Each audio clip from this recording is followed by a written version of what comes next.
Day 5. Day 5, first Sunday of December, which I think means you do something with a candle and some coat hangers, if I'm remembering Blue Peter correctly. Oh yeah, what was that? Was it to do with the Christmas tingle orange? The Christmas tingle? Oh, I've got that Christmas tingle. I think you mean Chris Dingle, but anyway, I don't know. If you know, answers on a postcard. Oh, Christmas tingle. Oh, I've got the Christmas tingle. If you're having the Christmas tingle, enjoy it. Call your doctor. Anyway, we and your friends releasing a chapter a day of Crimes, Clues and Christmas as an audio advent calendar. If you're enjoying the show, please do spread the word, tell your friends, and like, rate and subscribe, please. Your reviews on iTunes particularly really help us reach more listeners, which increases the chances of more series next year. Another #NOF quiz question, Ferg? Oh yes, and this one is a multiple choice bad boy. Ooh. Question 5. When was the song Rudolph the Red-Nosed Reindeer written/recorded? It might have been written before. When was it recorded? Was it A, 1937, B, 1949, or C, 1955? You mean it's not from Father Christmas himself? What, like Santa entered Eurovision one year? Yeah. No. Anyway, answers on social media using the #NOFquiz or email us via our website where you can also buy us a virtual coffee if you so wish. Oh, lovely. Lovely stuff. Anyway, back to Peter Artridge and Crimes, Clues and Christmas. Ding ding!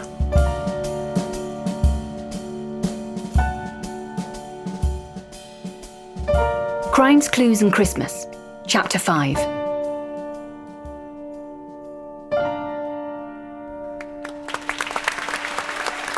The show was exceptional. The music, the costumes and the movements were all exquisite. The only thing that ruined the experience was sitting next to Marlena, who couldn't seem to stop her body from mimicking the movements of the lead dancer, Daisy Love, and exhaling forcefully through her nose. The overall effect was that I felt a little like I'd watched the performance next to a warthog who was undergoing some sort of experimental electrocution-based physiotherapy. The audience around us, though, didn't seem to notice, erupting into rapturous applause at the end of the ballet, with bouquets thrown from the balconies and boxes onto the stage. Immediately following the curtain coming down, a rather sweaty man in a grubby rainmac approached Marlena and myself, proffering a notebook and pen before him. I'm sorry to bother you on an evening off, but I never expected to see you here. I don't suppose you'd mind honouring me with an autograph, would you? Marlena turned to me and offered me a thin-lit smile. I am sorry, Mr. Artridge, my public. This won't take very long. She turned back to the sweaty, shuffling, mac-wearing sad sack and asked, To whom should I be making it out? The simpering imbecile looked shocked and embarrassed, probably overcome by hearing the object of his idolatry speak. Oh, gosh. This is embarrassing. Have you vet yourself? Don't worry, it happens sometimes. The great Marlene Schweinwalger can do this to men. What? No, nothing like that. It's just... The ludicrous creature was sweating even more now. I began to worry he might dehydrate from humiliation. It's just I actually wanted Mr. Artridge's autograph. I'm a huge true crime fan, and I read all the accounts of what happened at Liechtenstein. I was so impressed by the way you and Ms. Milan, Duchess of Liechtenstein, of course, handled it. When this discerning specimen of humanity finished speaking, he gently dabbed at his knowledgeable and refined brow, which had but a light sheen upon it, and ran a hand through his fine hair, which had become slightly wild with the excitement of the performance and meeting his hero, none other than Peter Artridge, Esquire. Marlena let out a frustrated string of German it's better I don't reproduce here, in case any of the Teutonic race are listening, and in a couple of strides had disappeared into one of the bars. It was the last I saw of her that evening. The German dancer's exit left me alone with my fan and his understated rainwear, which on closer inspection wasn't grubby at all. I signed his book with a flourish. To Grant, for Grant was his name. I detect a kindred spirit. A nice touch, I thought. P. Artridge. And then I made my excuses and headed back through the side door to the backstage area to seek out Dot Clitheroe and resume my investigation into the theft of Rawlins's jewels. I found her back in her office, working on another quartet of cigarettes. What ho, Dot? Fabulous show, I thought. What's with all the gaspers? Is this another superstition? No, I just had a fancy for 4 fags. What's it to you? She barked back, her voice like a handful of gravel tossed in a bag made of sandpaper. Even though she lived up to her name and was little more than a human Dot, I was a little bit intimidated by Dot Clitheroe. She had that steely member of certain members of the British lower classes that let you know that if you found yourself on the wrong side of her temper, you wouldn't like it. I made a mental note not to find out. We continued our chat from earlier, and I made a show of inspecting the safe. Truth be told, I have no idea what I was looking for, and wasn't confident I'd know if anything was amiss when I saw it. Did the police find anything interesting when they looked? I tried, fishing for a helping hand. The police haven't been here. Rawlins wants it kept hush-hush, dunny. I've not even been allowed to file the insurance claim yet. Damn fool, man. More interested in appearances than money. When she mentioned it, I remembered that was a key element from my brief from the chairman. Why would he care if the theft became public, though? Odd. I made another mental note. This one to look into that. Well, I'm no expert in safes, I said with some understatement, but I can't see anything unusual except a slightly sticky residue on this corner here. Is the prevailing thought that it wasn't obviously forced? I offered non-committally. Seems that way. Looks like whoever opened it had the combination. Good-o. Well, that'll lower the number of suspects a fair amount, won't it? I pumped my fist in celebration. Only here a few hours and already my first major breakthrough. I could practically taste the good scotch they served to the honoured guests at the chairman's dinner. Word is, old Rollins has somehow got himself some of the same nectar Scott and his boys took with them on their fateful journey. I'd love to finish the meal, be poured a glass of that and say, I'm just going outside. I may be some time. That would no doubt get a chuckle. As my mouth started to salivate at the prospect, Dot punctured my good mood. You'd have hoped so, but no. Really? Why? The little woman shifted uncomfortably in her seat. Dot, I'm not the police, so I can't force you to tell me anything. But if we're to hope to resolve this matter without bringing the boys in blue in, you're going to have to be totally honest with me. Do you understand? She squirmed a little more. Come on now, Dot. Why would the combination to the safe not be important?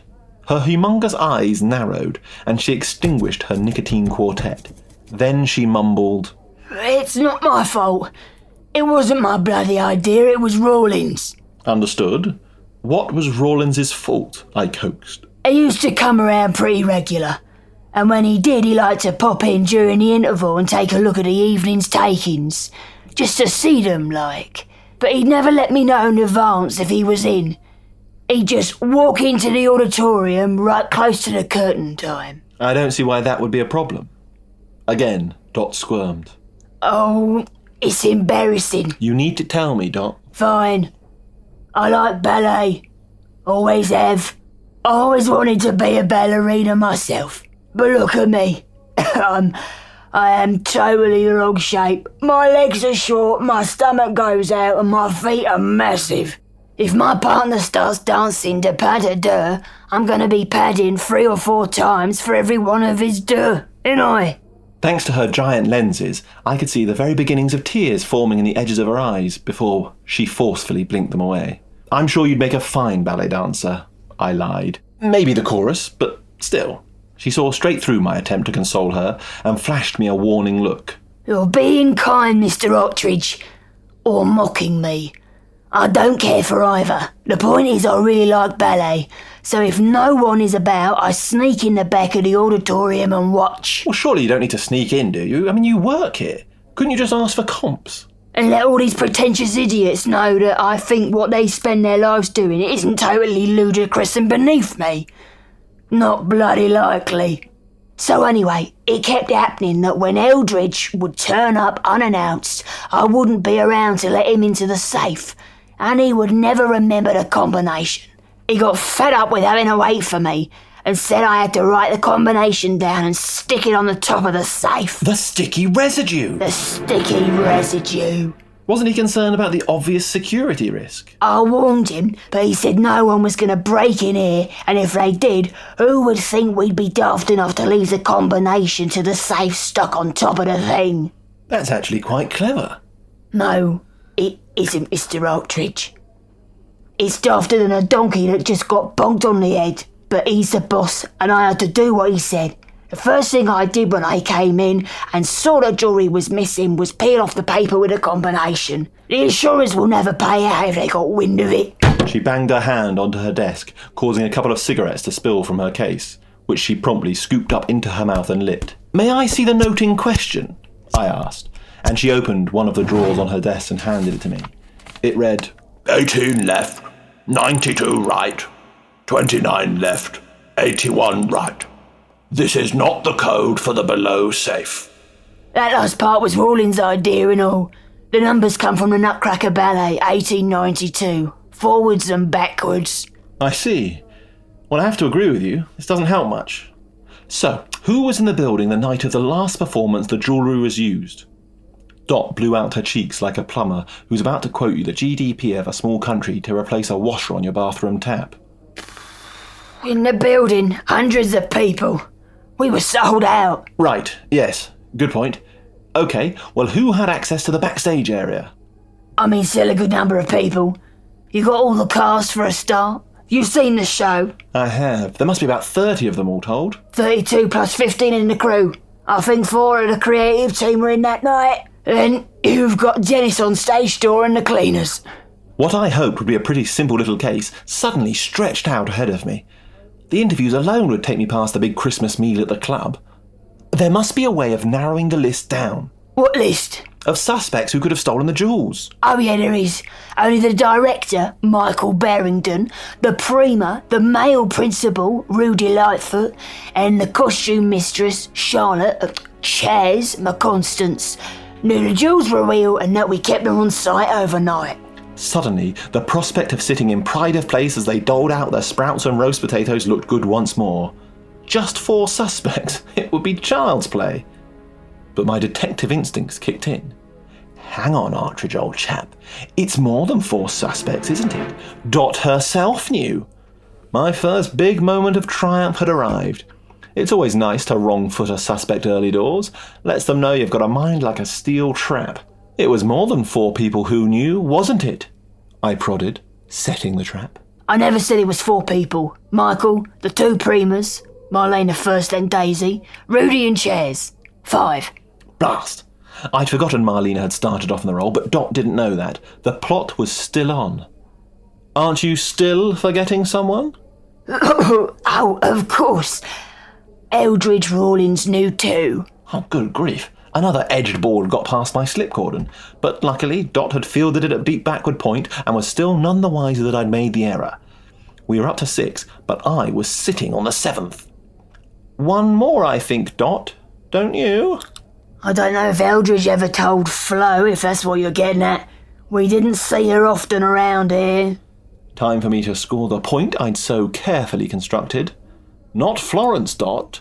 You knew about the jewels, didn't you? I was expecting more of a reaction. She simply sighed and frowned at me. Of course I did. I'm the one telling you about them. I suppose you'll be wanting to speak with the others tomorrow. Yes, I would as it happens. Please arrange matters for me to speak with them all in the morning. I was rather deflated. I felt as if Dot had failed to hit quite the right note of dumbfounded awe at my powers of deduction in our 2-part interview, and looked forward to a more cooperative set of interviews the next day.